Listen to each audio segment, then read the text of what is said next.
So you want to be a better guitarist? Then the best advice that I can give you is that you're going to have to become your best teacher.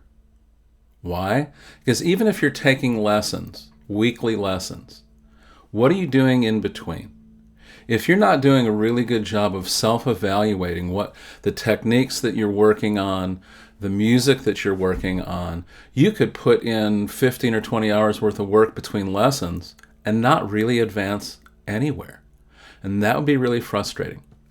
We live in a time in the 21st century where we have so many things available to guitarists to actually improve their craft as players, as thinkers, as composers. It's a beautiful thing. One of the best ways, for example, when I was going through, I was recovering from carpal tunnel syndrome in 1989, and I had to severely change the way that I was using my left hand. It was so vastly different.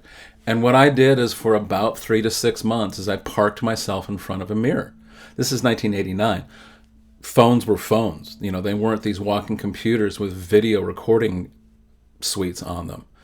Computers, my God, you should have seen my Mac back then. It was hysterical. Today, we have all of these different ways that we can watch to learn. And some of that you need to direct it yourself. For example, going analog. If you're working on a left-hand change or right-hand change in technique, play in front of a mirror. Play in front of a reflective surface that you can actually see. If you don't have that available to you, every phone, every computer these days has a camera on it.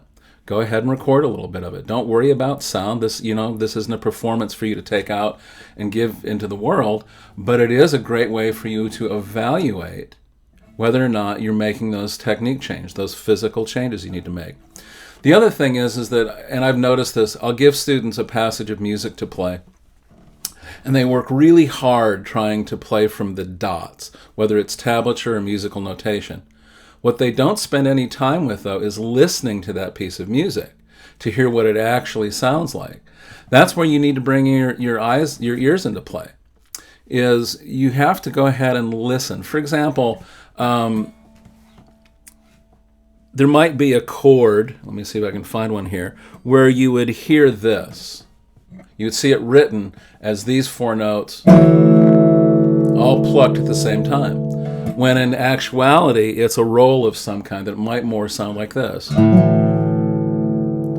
They can be notated the same, but they're going to sound different. You have to use your ears to figure that out. The other thing, obviously, is if you're trying to just learn techniques, if you're truly self-teaching yourself and you're not taking lessons, take advantage of what's on YouTube. Hell, take advantage of these vlogs that I'm posting. This is good information for you guys to get, practice, but do self-evaluation. You've got to be self-critical here. Don't beat yourself up if you're wrong. Just recognize that you've gone down a road a little bit too far and you need to pull yourself back and go in a different direction. It's not a big deal. All right. Hope you've enjoyed this. You can contact me via email. You can buy lots of cool stuff at my website. Hope you enjoy all these. I do. Cheers.